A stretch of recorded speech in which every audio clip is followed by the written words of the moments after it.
அருட்பெருஞ்சோதி அருட்பெருஞ்சோதி தனிப்பெரும் கருணை அருட்பெருஞ்சோதி. எல்லா உயிர்களும் இன்புற்று வாழ்க, வள்ளல் மலரடி வாழ்க வாழ்க, கொல்லா விரதம் குவளை எல்லாம் ஓங்குக, நல்லோர் நினைத்த நலம் பெறுக, நன்றி நினைத்த எல்லோரும் வாழ்க இசைந்து.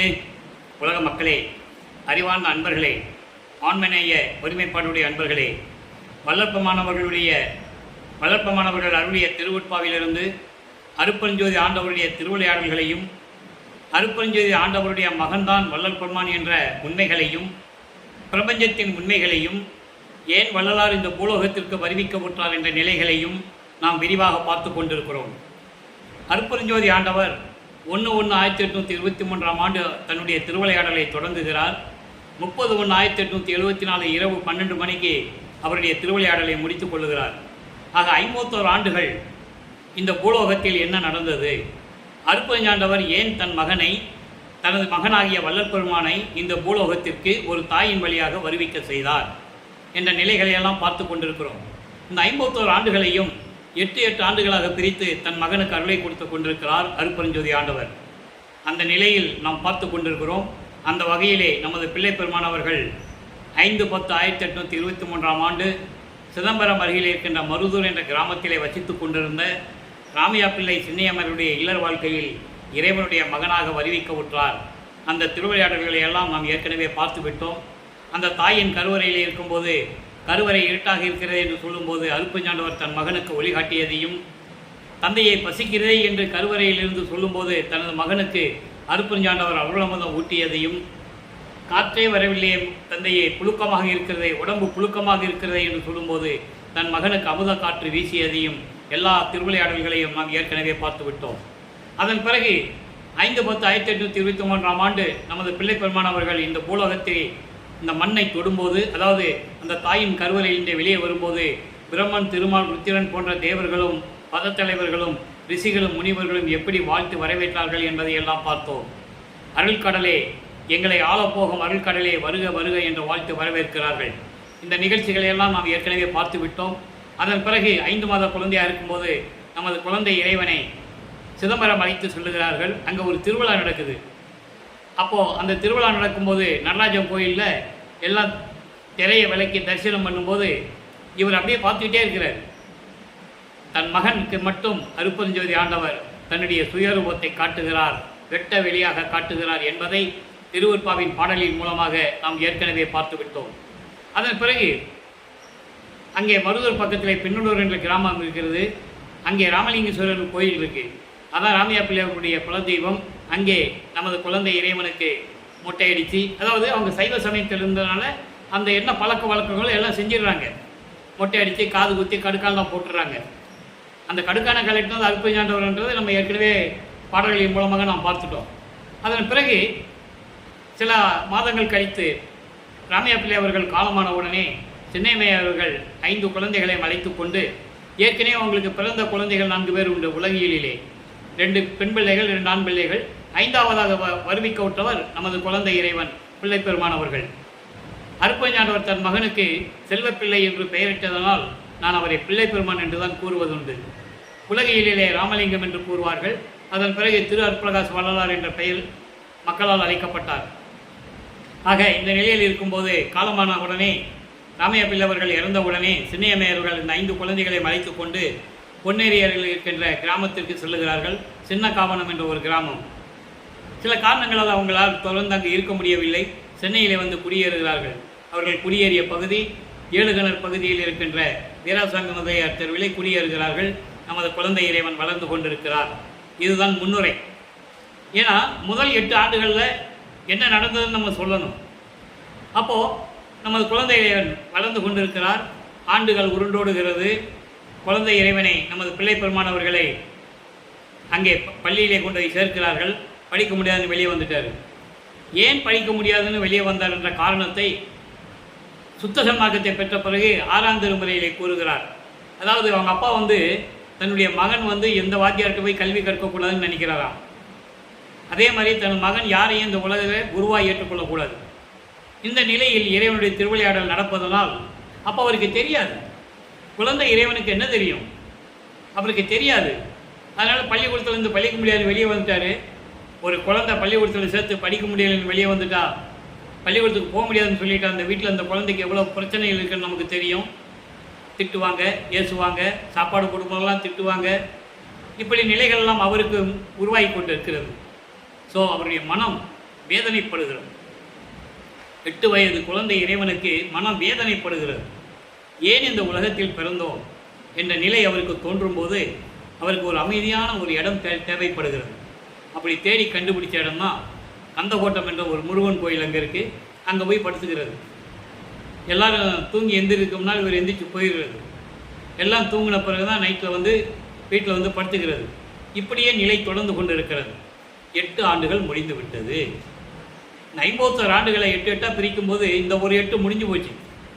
6 8 48, 6 8 பிரிக்கிறார். கடைசியில் 3 வருஷம் தான் சித்தி வளாகம் மேட்டுக்குப்போம். ஆக முதல் 8 ஒன்றுமே பிரயோஜனம் இல்லாமல் முடிஞ்சிருச்சு. 2வது 8 தொடங்குகிறது. 9வது ஆண்டு பிறக்கிறது. இறைவன் தன் மகன் முன் எழுந்தருளி, மகன் முன் தோன்றி, மகனே அஞ்சாதே மகனே, நீ என்னுடைய மகன், நான் தான் உன்னை இந்த பூலோகத்திற்கு வருவிக்க செய்தேன். அருமையாக சொல்லுவார். அந்த நிலைகள்லாம் திருவெட்பாவில் இருக்கு. ஆனால் மக்கள்கிட்ட யாரும் சொல்லலை. அதனால் மக்களுக்கு தெரியல. மூடி மறைத்து விட்டார்கள், சதி செய்தார்கள். வல்லற்பமனையும் திருவெட்பாவை பற்றி வெளியே சொல்லக்கூடாதுன்றதுல ரொம்ப கவனமாக இருந்தாங்க. அதுக்கான காரணங்கள் இன்றைக்கி நம்ம பார்க்க போகிறோம். அப்போது இந்த நிலையில் இருக்கும்போது மகன் முன் தோன்றி, மகனே நீ என்னால் வருவிக்க உற்றவன், இந்த பூலோகத்தில் உன்னால் சில காரியங்களெல்லாம் நடக்க வேண்டியது இருக்கிறது. அந்த விளக்கங்களெல்லாம் உனக்கு பின்னால் முன்பருவம் பின்பருவம் காட்டி உனக்கு அருள் செய்வேன். முன்பருவத்திலையும் பின்பருவத்திலையும் தான் உனக்கு அருள் செய்வேன். அதுவரை ஞானத்தை பெற்றுக்கொள் மகனே என்று சொல்லி ஞானத்தை கொடுத்து விட்டு மறைந்து விடுகிறார். அதுக்கு பிறகு நமது பிள்ளை பெருமானவர்களுக்கு ஒரு மறைப்பு நிலை ஏற்படுகிறது. மறைப்பு நிலை என்பது பிரபஞ்சத்தில், அதாவது விண்ணுலகத்தில் சுத்த சிவஞான வெளியிலிருந்து, சுத்த சிவஞான வெளியிலிருந்து இறைவனுடைய மகனாக வளர்ந்தவர். இப்போல்லாம் அந்த நினைப்பு அவருக்கு இருக்காது. அந்த நினைவுகள்லாம் மறந்துடும். அதான் மறைப்பு நிலை. இப்போ ஞானத்தை பெற்ற உடனே ஏற்கனவே பிரபஞ்சம் தோன்றிய காலத்திலிருந்தே சமயங்கள், மதங்கள், மார்க்கங்கள் தோன்றியதனால் அதை பின்பற்றி கொண்டு மக்கள் வழிநடத்தி கொண்டிருக்கிறார்கள், வாழ்ந்து கொண்டிருக்கிறார்கள். அப்போ சைவ சமயத்தின் தலைவன் சிவபெருமான், வைஷ்ணவ சமயத்தின் தலைவன் திருமால். இப்படி ஒவ்வொரு சமயத்துக்கும், முருகனுக்கும் விநாயகனுக்கும் ஒவ்வொரு சமயங்கள் உண்டு. அப்போ சைவ சமயத்தின் தலைவனாகிய சிவபெருமானை ஏற்றுக்கொண்டு அவரை மந்திரம் சொல்லி, அதாவது சரியை, கிரியை, யோகம் என்ற 3 நிலைகளிலும் 12 நிலைகள், முன்னாங்க 12, ஒவ்வொன்றுக்கு 4 நிலைகள் உண்டு. இவை அறியாமலே அவர் கடந்து கொண்டிருக்கிறார். சிவபெருமானை நமச்சிவாயா, சிவாய நமா, சிவா என்று சொல்லி, சிவசிவா என்று சொல்லி வணங்கி கொண்டிருக்கிறார். சைவ சமயத்தின் அடையாளமாகிய திருநூரை பூசி கொண்டிருக்கிறார். நல்லா கவனிக்கணும். ஒவ்வொரு சமயத்துக்கும் ஒரு அடையாளம் உண்டு. சைவ சமயத்துக்கு திருநூறு, வைஷ்ணவ சமயத்திற்கு நாமம், அதிலேயே பல வித்தியாசம் உண்டு. ஒத்த நாமம், கொண்டி நாமம், பாதநாமம், வடகலை, தென்கலை, இப்படி நிறைய பிரிவுகள் உண்டு. சமயம் ஒரு சமயம் தானே வைஷ்ணவம். ஏன் அத்தனை பிரிவுகள் வந்தது? சைவம் சமயம் ஒன்று தானே, ஏன் எவ்வளவு பிரிவுகள் வந்தது? இதெல்லாம் வேறுபாடுகள், முரண்பாடுகள் கொண்டது. அதை நம்ம போக போக பார்க்க போகிறோம். அப்போ இந்த நிலையில் இருக்கும்போது அவர் சிவபெருமானை வழிபட்டு கொண்டிருக்கிறார். ஆண்டாறு 3 ஆண்டில் ஆட்கொண்ட அருள்கடலே என்று கூறுவார். 9வது ஆண்டில் என்னை ஆட்கொண்ட அருள்கடலே என்று கூறுவார். ஆக 9வது ஆண்டு இறைவன் தன்னை ஆட்கொண்டதை தெளிவுபடுத்துகிறார் திருவெட்பாவிலே. மக்கள்கிட்ட யாரும் சொல்லலை. சும்மா வந்தார், போனார், பள்ளிக்கூடத்தில் சேர்த்தாங்க, முடியாதனாங்க, அப்புறம் முருகனை பற்றி பாடினார் அப்படின்னு கதை சொல்லுவாங்க. அதுக்குள்ளே நம்ம போக வேண்டாம். திருவெட்பாவிலே வல்லற்பமானவர்கள் என்ன சொன்னார்கள் மட்டும் நம்ம பார்த்தா அந்த உண்மை புரிஞ்சிடும். அப்போது 1ஆம் திருமுறை உருவாகிறது. 8 பதிகங்கள், 212 பாடல்கள். நாம் ஏற்கனவே சிவனேச வெண்பா, வடிவடை மாணிக்க மாலை, திருவருள் முறையீடு போன்ற பதிகங்களிலிருந்து எல்லா விளக்கங்களையும் பார்த்து விட்டோம். இப்போ மகாதேவ மாலை பார்த்து கொண்டிருக்கிறோம். 9வது ஆண்டிலிருந்து 12 ஆண்டுகளுக்குள் அந்த 8வது 8இல் இந்த 3 வருஷத்தில் சிவபெருமானை பற்றி பாடுகிறார். மகாதேவ மாலை உருவாகிறது. மொத்தம் 100 பாடல்கள். இதுவரை 4 பாடலை பார்த்துருக்கோம். மகாதேவ மாலையில் என்ன சிவபெருமானை பற்றி பாடுகிறார்? 2ஆம் திருமுறையிலே சிவபெருமானை பற்றி எப்படி பாடுகிறார்? 6ஆம் திருமுறை வந்தவுடனே அதை அப்படியே ஒமிட் பண்ணிடுவார். தேவையில்லை, பயனற்றது, சுத்த சமாகத்தை பற்றி சொல்லுவார். அந்த விளக்கங்களை நாம் பார்க்க போகிறோம். நல்லா கவனிச்சுட்டு வாங்க. தோன்று துவிதமாய் சிவபெருமான சொல்கிறார். இது இறைவன் கொடுத்த விளக்கம். எனக்கு நீங்கள் எந்த அகராதிகளை பார்த்தாலும் எங்கேயும் கிடைக்காது. பல பேர் விளக்கங்கள் எழுதியிருக்காங்க, நம்ம இல்லைன்னு சொல்ல முடியாது. அவங்களுடைய விளக்கத்திற்கும் இறைவன் எனது தந்தை வல்லப்பமானவர்கள் எனக்கு கூறிய விளக்கத்தையும் நீங்கள் ஒப்பிட்டு பார்த்தாலே உங்களுக்கு தெரியும். தோன்றுவித துவிதமாய், விசிட்டா துவிதமாய், கேவல துவிதமாகி, கேவலமான துவிதமாகி, சான்ற சுத்தா துவிதமாய், சுத்தம் தோய்ந்த சமரச துவிதமாய், தன்னையன்றி ஊன்று நிலை வேறு ஒன்றும் இயலாதாய். சிவபெருமான் எப்படி இருக்காருன்னு சொல்றாரு, நான் விளக்கம் சொல்றேன். என்றும் உள்ளதாய், நிரதிசைய உணர்வாய், எல்லாம் இன்று அருளும் தாயாகி தந்தையாகி எழில் குருவாய், தெய்வதமாய் இளங்கும் தேவே. சிவபெருமானை பற்றி சொல்றார். இங்கே சிவபெருமானை பற்றி எப்படி சொல்றாரோ அதே சுத்த சன்மார்க்கத்தை பெற்ற பிறகு இப்போ அவருக்கு சுத்த சன்மார்க்கம் தெரியாது. அற்புதஞானவர் யாருன்னு அவருக்கு தெரியாது. அந்த மறைப்பு நிலையில் இருந்து கொண்டிருக்கிறார். அப்போ சிவபெருமான் என்ன சொல்றார் பாருங்க. அங்க வரும்போது நேர் எதிர்மறையா இருக்கும். தோன்று துவிதமாய், அதாவது நீ வேறு நான் வேறு என்று இருக்கின்ற நிலை. துவைதம் அத்துவைதம்னு சொல்லுவாங்க. ஒரு நிலையில் இல்லை, அப்படி வேறுபட்ட நிலைகளிலும். இதை என்ன சொல்வார்னா, நல்ல கவனிக்க, நீ வேறு நான் வேறு என்பது ஆன்மாவும் ஜீவனும். ஆன்மா ஜீவன் ஒன்று கிடையாது. ஆன்மா வேறு, ஜீவன் வேறு. அப்போ இந்த ஆன்மாவும் ஜீவனுமாய் இருக்கின்ற இறைவன், ஒன்றுபட்ட நிலையிலும் இருக்கின்ற இறைவன், விசிட்டாத்து விதமாய் ஒன்றுபட்ட நிலையிலும் இருக்கின்ற இறைவன், கேவலா துபிதமாகி மறைப்பு நிலையில் இருக்கின்ற இறைவன். அதை தான் நம்ம சொல்கிறோம். அவருக்கு மறைப்பு நிலை இருக்கிறது, அவருக்கு தெரியாது. அந்த நிலையில் இருக்கும்போது சிவபெருமானை அவருடைய நிலையை கூறுகிறார். இப்படிப்பட்ட இறைவன் என்று கூறுகிறார். அப்படிப்பட்ட இறைவன் சான்ற சுத்தா துபிதமாய், சான்ற சுத்தா துபிதமாய் என்பது மலங்கள் அற்ற இறைவன். மலங்கள் என்பது 5 விதமான வகைகள் உண்டு. ஆணவம், கண்மம், மாயை, மாமாயை, துரோதை. இந்த மலங்கள் நீங்கிய இறைவன். அப்படிப்பட்ட இறைவன் சிவபெருமான். சுத்தம் தோய்ந்த சமரசத்துவமை, அதாவது சுத்தம் பொருந்திய, அதாவது மலங்கள் நீங்கிய சமரச நிலையிலும் இருக்கின்ற இறைவன். தன்னை அன்றி ஊன்று இல்லை வேறு ஒன்றும் இழதாய், தன்னை விட வேறு யாரும் இல்லை, தான் தான் முதல்வன் என்ற நிலையில் இருக்கின்ற இறைவன். அப்படிப்பட்ட இறைவன் என்றும் உள்ளதாய், என்றும் உள்ளதாய் நிலை பெற்று இருக்கின்ற இறைவன், என்றும் அழிவில்லாமல் என்றும் நிலையாக இருக்கின்ற இறைவன். அப்படிப்பட்ட இறைவன் நிறைதி செய்ய உணர்வாய். நிறைதி செய்ய உணர்வாய் என்பது, அதாவது உணர்வு நிலையிலும் வியப்பில்லாத ஒரு உணர்வு நிலை, அந்த நிலையிலும் இருக்கின்ற இறைவன். எல்லாம் ஈன்று அருளும் தாயாகி தந்தையாகி, எல்லாம் ஈன்று உயிரினங்களை சர அசர என்று சொல்லுவார். சர அசர என்பது அசையும் அசையாது, திடப்பொருள்கள் அசையாது, அசைகின்ற உயிரினங்கள், இவற்றையெல்லாம் படைத்து, ஈன்று படைத்து, உயிரினங்களை படைத்து, அசையா பொருள்களையும் படைத்து, அப்படிப்பட்ட இறைவன் தாயாகவும் தந்தையாகவும் விளங்கி கொண்டிருக்கின்ற இறைவன், எழில் குருவாகவும் இருக்கின்ற இறைவன், கடவுளாக இருக்கின்ற விளங்கி கொண்டு இருக்கிற இறைவன். அப்படிப்பட்ட இறைவனே சிவபெருமானே என்று கூறுகிறார். இது மகாதேவ மலையில் பாடலுடைய விளக்கம். ஒவ்வொரு பாடலும் போக போக ரொம்ப அருமையாக இருக்கும். அப்போ இறைவனை எப்படிப்பட்டு சொல்கிறான்னு நம்ம புரிஞ்சுக்கிட்டாச்சு. இப்போ 12 ஆண்டுகள் முடிஞ்சு போச்சு, 13வது ஆண்டு தொடங்குது. இதெல்லாம் இருந்த இடத்திலேருந்து கொண்டு, அவர் இருக்கிற இடத்திலிருந்து கொண்டு இந்த பாடல்களை பாடுகிறார் சிவபெருமானை பற்றி. இப்போ 13வது ஆண்டு தொடங்கின உடனே மனம் அவரை தூண்டி விடுகிறது. மனம் தூண்டி விடுகிறது என்று சொல்வதை விட, அருப்பஞ்சாண்டவர் இங்கே திருவிளையாடல் செய்கிறார், மனசு தூண்டுறாரு. என் மகனை திருவொற்றியூர் கூப்பிட்டு போ என்று சொல்கிறார். அப்போ இவருக்கு திருவொற்றியூருக்கு போக வேண்டும் என்ற ஒரு எண்ணம் ஏற்படுகிறது, மனதில் தோன்றுகிறது. தாங்கள் இருந்த இடத்திலிருந்து, ஏழுகிணர் பகுதியிலிருந்து நமது குழந்தை இறைவன் 13வது ஆண்டில்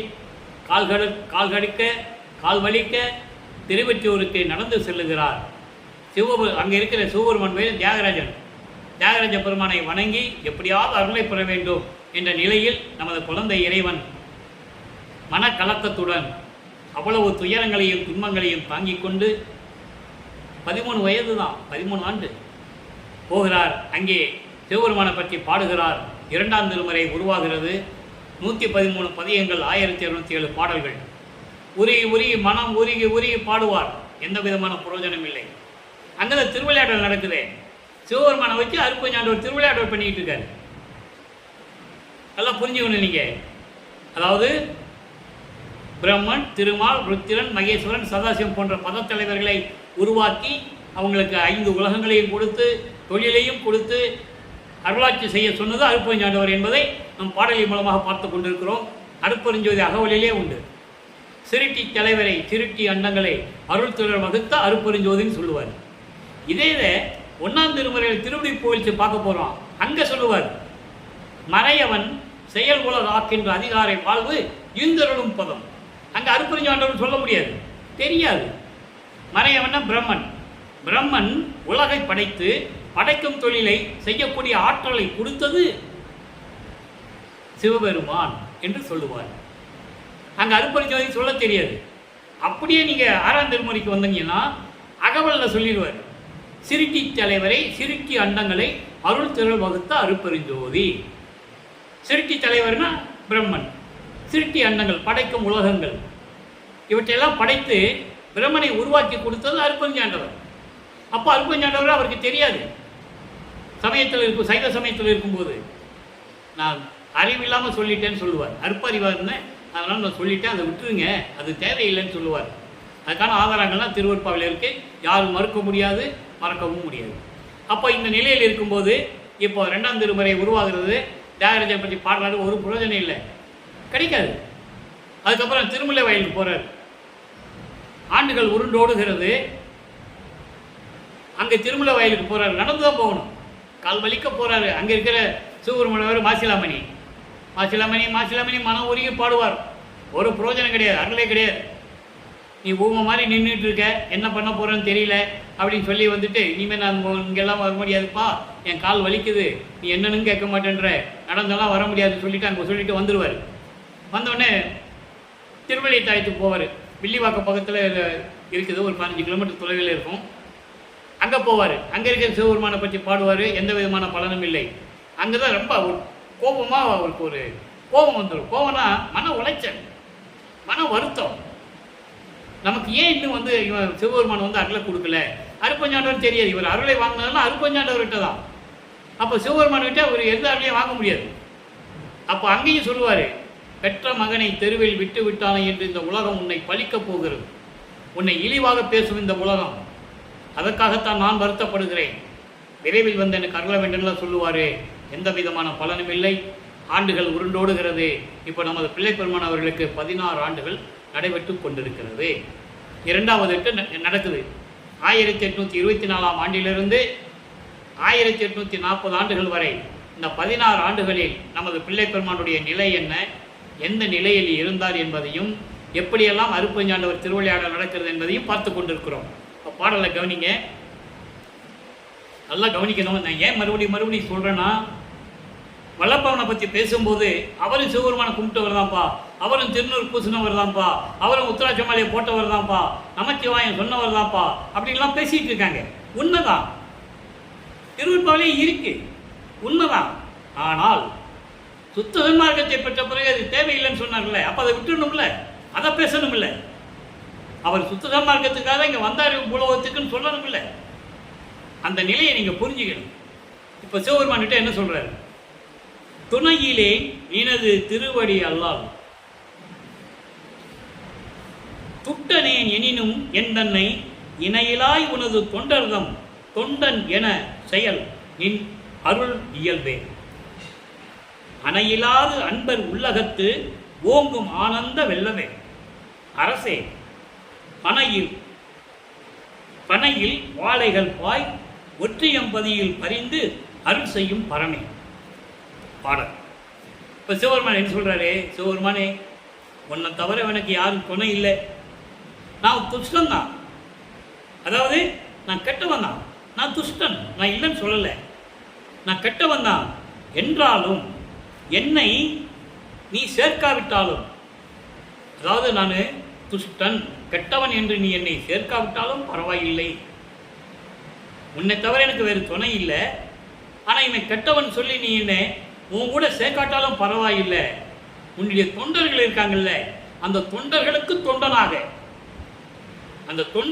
தொண்டனாக என்னை நீ செய்ய வேண்டும். உங்களுக்கு தொண்டர்களுக்கு தொண்டனாக என்னை நீ வாழ வைக்க வேண்டும். இது உன் அருளுக்கு தகும். என்னை நிராகரித்து விட்டால் இது உன் அருளுக்கு அழகா? அது முறையா? அது நீதியா? அது தர்மமா அப்படின்னு கேட்பார்.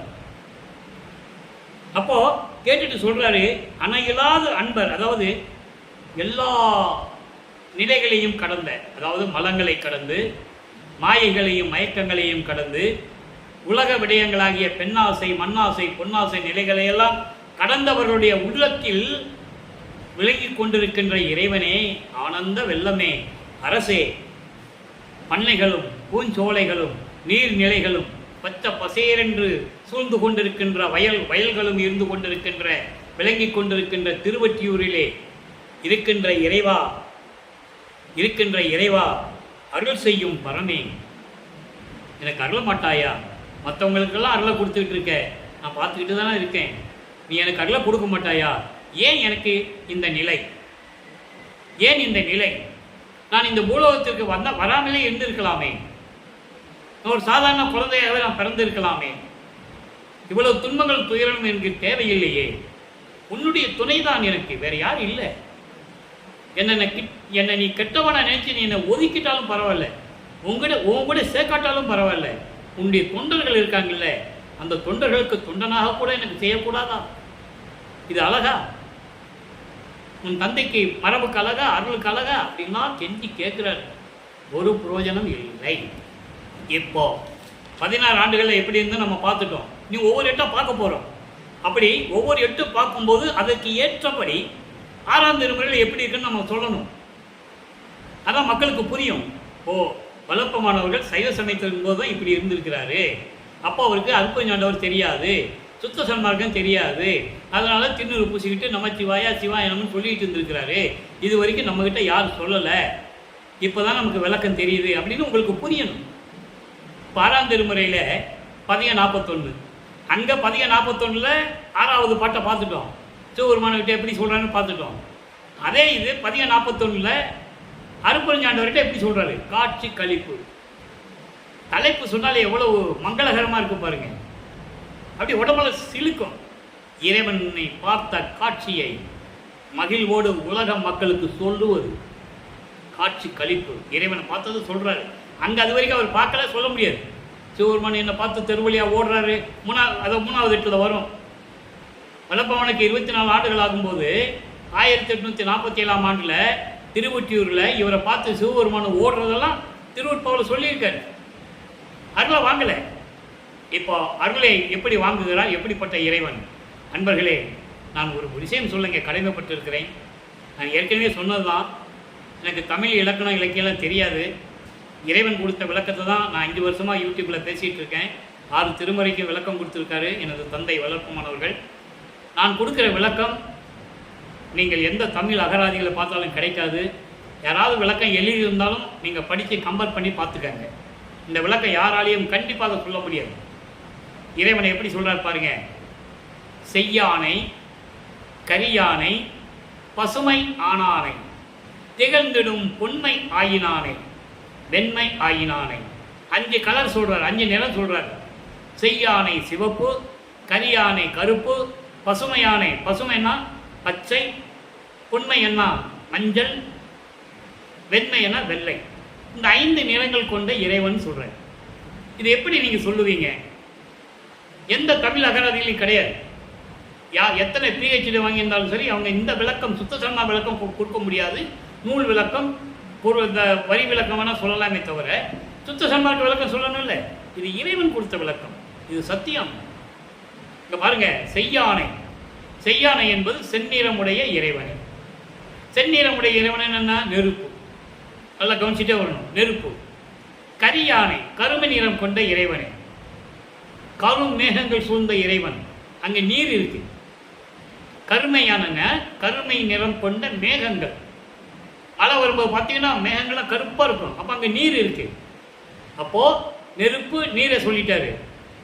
வெண்மை யானை, வெண்மை யானைன்னு என்ன அர்த்தம்? இங்க பாருங்க, வெண்மை நிறம் என்பது இளம். அடுத்து பாருங்க, பொன்மை நிற யானை, அதாவது பொன்மேனி போன்று மின்னும் இறைவன், அங்க ஒளி. அதுக்கடுத்து வெண்மை யானை, அதான் சொல்லிட்டேன், நிலம், நீர், நிலம், நெருப்பு, காற்று, ஆகாயம். வெள்ளை யானை என்பது ஆகாயம், வெளி. இப்படி 5 பூதங்களை ஆண்டு கொண்டிருக்கின்ற இறைவன், 5 பூதங்களை ஆண்டு கொண்டிருக்கின்ற இறைவன். இது ஒரு விளக்கம். இன்னொரு விளக்கம் இருக்குது. மனிதர்களுக்கு 7 திரைகள் உண்டு, பிண்டங்களுக்கு 7 திரைகள், ஜீவன்களுக்கு 7 திரைகள் உண்டு. அந்த 7 திரையை நீக்கிதான் தைப்பூசத்தன்னைக்கு ஜோதி கட்டுறாங்க. சரியா புரிஞ்சுக்கணும் நீங்க. அப்போ அந்த 5 நிறங்களை கொண்ட திரைகள் என்ன என்ன? 5 திரைகள் கொண்டது. சிவப்பு, சிவப்பு என்பது அருள் நிலையை கொடுக்கிற திரையை மறைப்பில் இருக்கிறது. அதை நீக்கினாதான் அருள் என்னன்னு தெரியும், இறைவனுடைய அருள் எப்படி இருக்குன்னு தெரியும். கருமை நிறை, கருமை நிறை என்பது அறியாமை, அறியாமையை நீக்கணும்ல. அப்ப அந்த அறியாமையை நீக்கிறது யாரு? இறைவன். பசுமை நிறை, பசுமை சிவவெளி. இப்படி பொன்மை நிறை பரம்பொருள், பரம்பொருள் என்பது பொன்மை என்பது பொன்னிறம், பொன்னிறம் என்பது மஞ்சள் நிறம். தங்கம் போன்று மின்னிக்கொண்டு ஒளி வீசிக் கொண்டிருக்கின்ற இறைவன் பரம்பொருள்.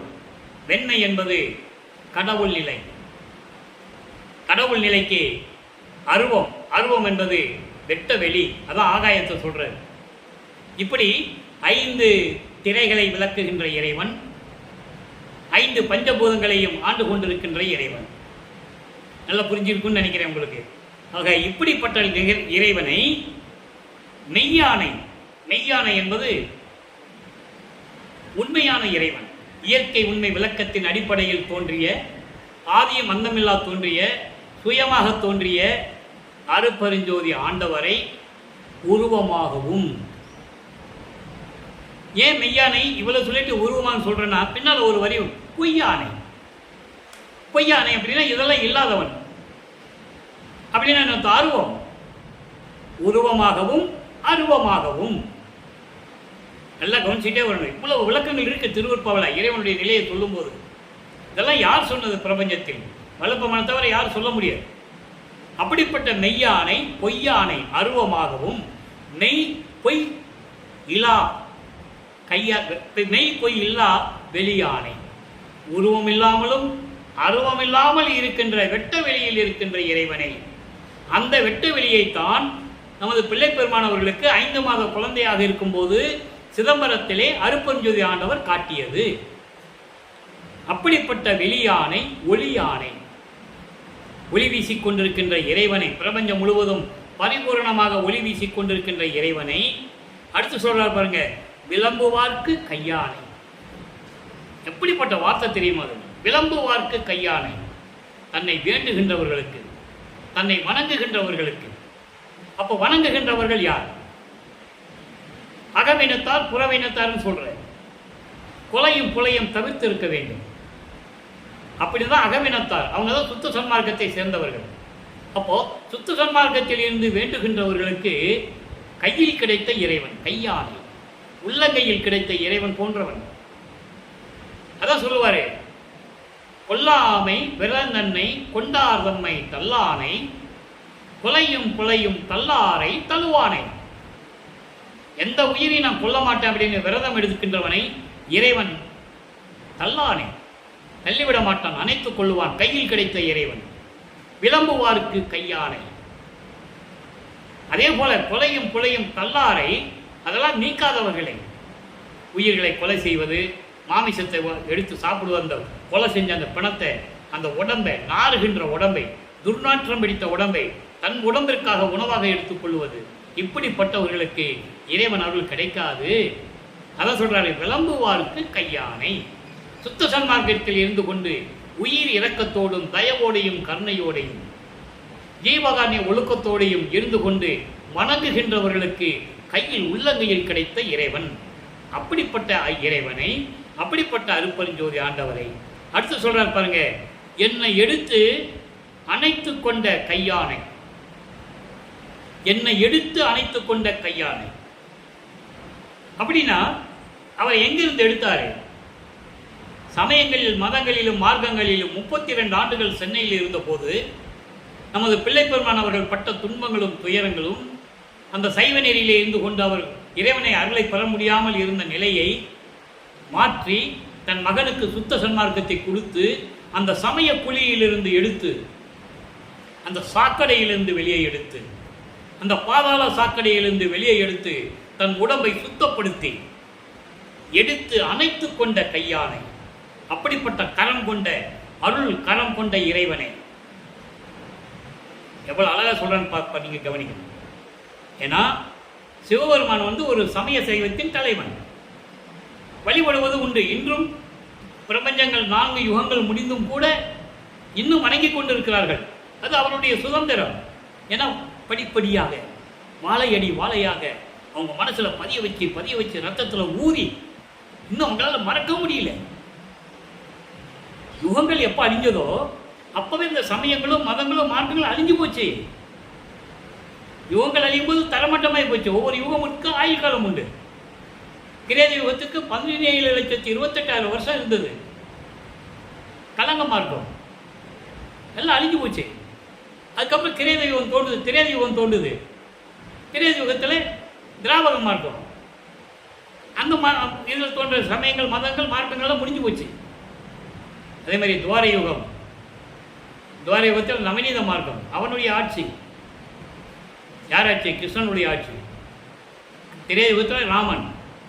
கிரேத யுகத்தில் 6 அவதாரங்கள்: மச்ச, கூர்ம, வராக, வாமன, நரசிம்ம, பரசுராமன். துவார யுகத்தில் கிருஷ்ணனும் பலராமன். கலியுகத்தில் அயகிரி அவதாரம் நடந்து முடிஞ்சு விட்டது, யாருக்கும் தெரியாது. அது எப்போ விளங்குன்னு சொல்றாரு? சுத்த சன்மார்க்க காலம் வரும்போது உங்களுக்கு தெரியும்னு சொல்றாரு. அயகிரி அவதாரம் என்பது பிராணவாயுவை கழுத்தில் சுத்தி கொண்டது. அவன் மட்டும் பிராணவாயை கழுத்தில் சுத்திக்கிட்டா மற்ற உயிரினங்கள் என்ன ஆகும்? நல்லா புரிஞ்சுக்கணும். திருமாலுடைய 10வது அவதாரத்தில் பிராணவாயு தான் உயிரினங்கள் சுவாசிக்கக்கூடிய ஜீவன்கள் சுவாசிக்கக்கூடிய காற்று. அது இல்லைன்னு என்ன ஆகும்? செத்து போகுங்க, எல்லாம் இறந்து போகும். அவன் கழுத்தில் சுத்திக்கிட்டானா என்ன ஆகும்? அப்போ அந்த அயகிரவாதத்தை உடைச்சி அவனை அழித்து உயிர்களை காப்பாற்றியது அருட்புரிஞ்சது ஆண்டவர் என்ற நிலையை, அந்த விளக்கத்தை பின்னாளில் விளங்கும் என்று கூறுவார்.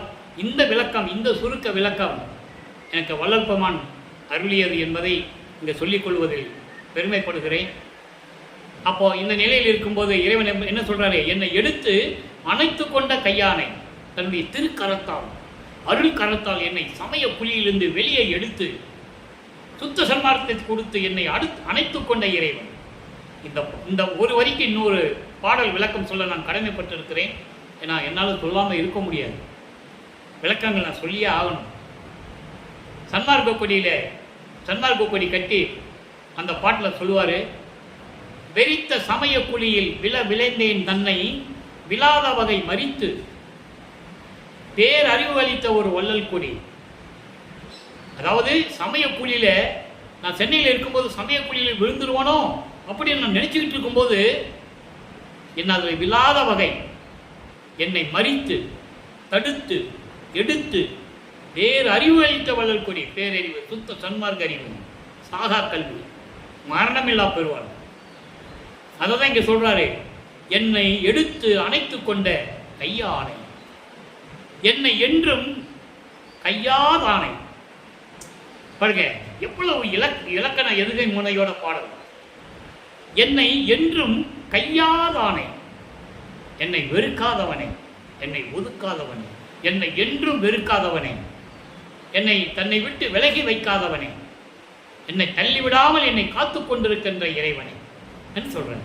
இதை அருப்பஞ்சு தகவல் ஒரு இடத்துல சொல்லுவார், எம்மையினும் என்னை விட்டு இறையும் பிரியாது, அம்மையும் அப்பனுமாம் அருப்பறிஞ்சோடு. இந்த பாடல்கள், இந்த விளக்கங்கள்லாம் இறைவனுடைய தயவும் கருணை இருந்தால்தான் ஒப்பிட்டு சொல்ல முடியும். போகிற போக்கில் வரிக்கு விளக்கம் சொல்லிட்டு போறது நமது நோக்கம் அல்ல. ஆக என்னை என்றும் கையாதானே, என்னை வெறுக்காதவனே, என்னை வெறுக்காதவனை, கைவிடாதவனை, விலக்கி விடாதவனை, என்றும் தன்னோடு இணைத்துக் கொண்டவனை. அது அகவல்ல சொல்றாரு. எம்மையினும் என்னை விட்டு இறையும் பிரியாது. எந்த காலத்திலும், எவ்வுலகிலும், எந்த காலத்திலும், எப்படிப்பட்ட சூழ்நிலையிலும் சிறிது அளவு கூட, அதை இறையும் சொல்றார், சிறிது அளவு கூட விளக்காதவன். எம்மையினும் என்னை விட்டு இறையும் பிரியாது.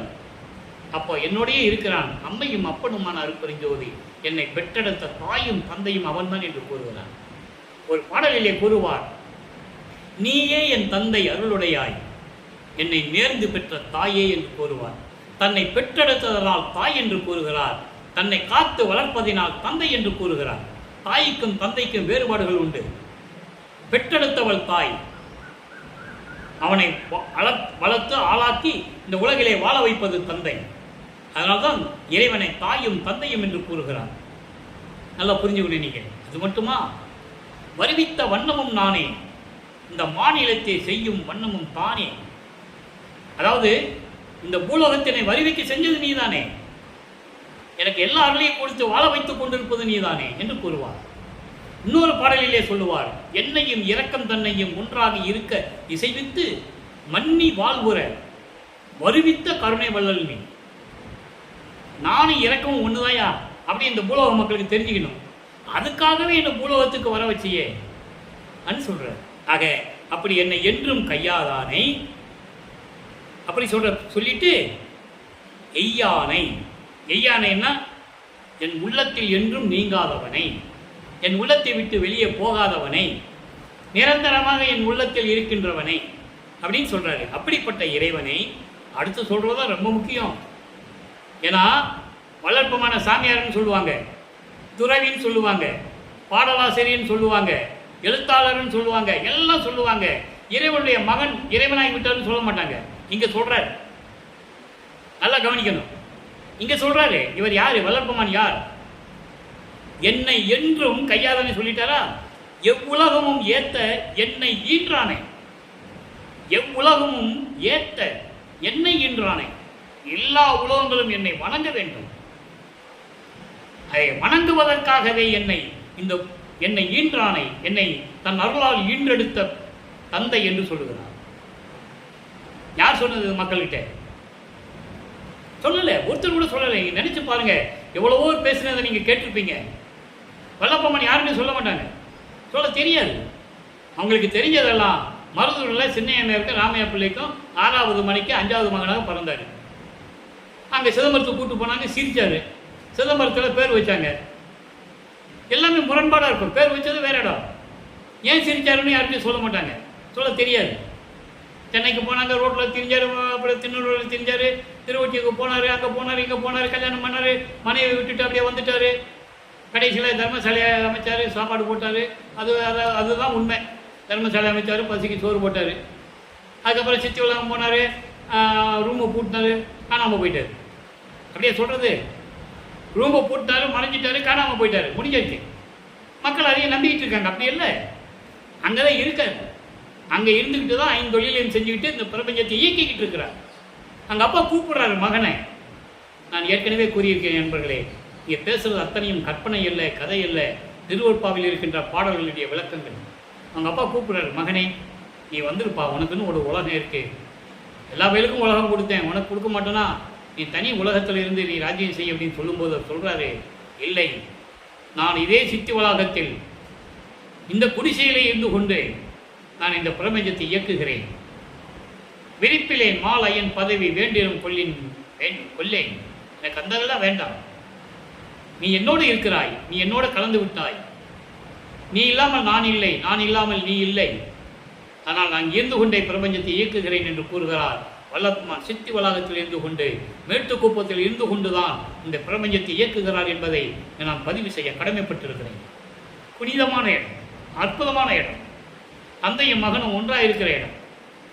ஆக எவ்வுலகும் ஏத்த என்னை ஈன்றானே, எல்லா உலகங்களும் இங்கே காலில் விழுந்து மன்னிப்பு கேட்டு வணங்கணும், போற்றி வணங்க வேண்டும் சொல்றாரு பாட்டில். பிச்சன் கபரி நிலற்றி அசைத்திட மாயான் பிடரின் மேல் நித்தமும் பவனி வருகின்ற நிபுணரெல்லாம் பொழுது ஏத்த எச்சம் புரிவோர் என்னை ஏற்ற ஏறா நிலை வீசி என்னை ஏற்றி வைத்து என் அச்சம் தவிர்த்து என்னை ஆட்கொண்ட தந்தையே நான் அடைக்கலமே என்று கூறுவார்.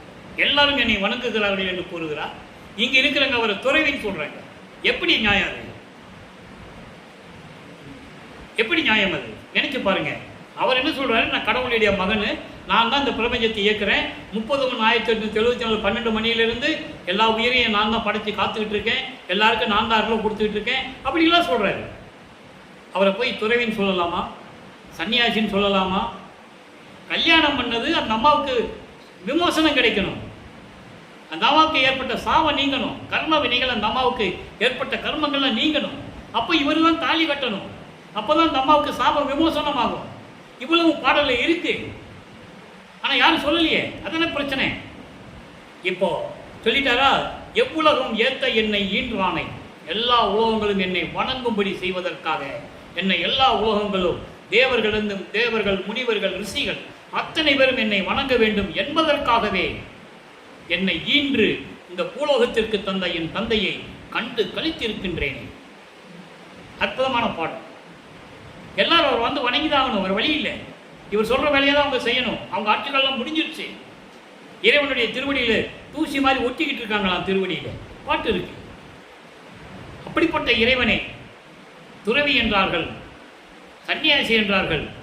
ஐயா ஐயான்னு சொல்லி அவரை மனித நிலையில் கொண்டு வந்து நிறுத்தி இறைவனுடைய மகன் என்ற நிலையை மக்களுக்கு சொல்லாமல் உண்மையை மறைத்து விட்டார்கள் என்பதுதான் சத்தியம், அதுதான் உண்மை. எனவே அன்பர்களே, இப்படிப்பட்ட நிலையில் இருக்கின்ற இறைவனுடைய மகனை 2 பேரும் ஒண்ணுதான், அருட்பெருஞ்சாண்டவர். ஏன்னா ஒரே இறைவன் தான் இருக்க முடியும். சமயங்களிலும் மதங்களிலும் மார்க்கங்களிலும் எண்ணற்ற கடவுளர்கள், தெய்வங்கள் எல்லாம் சொல்லுவாங்க. வல்லப்பமான கப்பல் என்ன உண்மையை சொல்றாரு, ஒரே இறைவன் தான் அருட்பெருஞ்சாண்டவர்.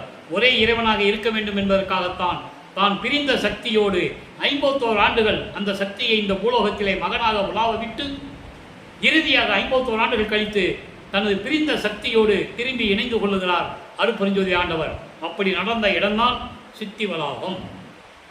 அவர் ஒன்று கதவை பூட்டிட்டு ஓடி போயிடல, அவர் ஒன்று கதவை பூட்டிட்டு மறைஞ்சு போயிடல. அங்கேதான் இருந்துகிட்டு இருக்காங்க, பிரபஞ்சத்தை இயக்கி கொண்டிருக்கிறார்கள். எனவே அன்பர்களே, நீங்கள்லாம் சுத்த சன்மார்க்கத்தில் இணைந்து தந்தையும் மகனும் ஒன்றான அருட்பெருஞ்சோதி ஆண்டவரை நீங்கள் வணங்கி, தீப வடிவத்தில் இருக்கிறார். கொலையும் புலையும் தவிர்த்து, உயிர்களை கொலை செய்வதை தவிர்த்து, அசைவ உணவுகளை சாப்பிடுவதை தவிர்த்து, இது 2 தவிர்த்தாலே போதும். நீங்கள் இறைவனுக்கு இந்த அருள் நீங்கள் நினைச்சதெல்லாம் வாங்கிக்கலாம். இது சத்தியம். இறைவன் எனக்கு அருள் வாக்கை எனக்கு அளித்திருக்கிறார்.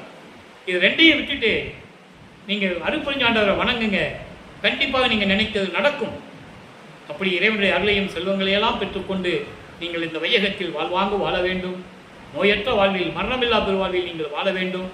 இறைவன் கொடுத்த, என் தந்தை வல்லப்பமன் கொடுத்த தயவையும் கருணையும் பெற்றவன் என்ற நிலையில், அவருடைய ஆசி பெற்றவன் என்ற நிலையில் இந்த வள்ளலார் ஊழியன் உங்களை வாழ்த்து வணங்கி விடைபெறுகிறேன்.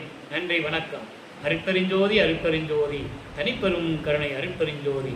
தினமும் இறைவனுடைய திருவிளையாடல்கள் வரும், கண்டு கழித்து மகிழ்ந்து இறைவன் அருளை பெற்றுக்கொள்ளுங்கள்.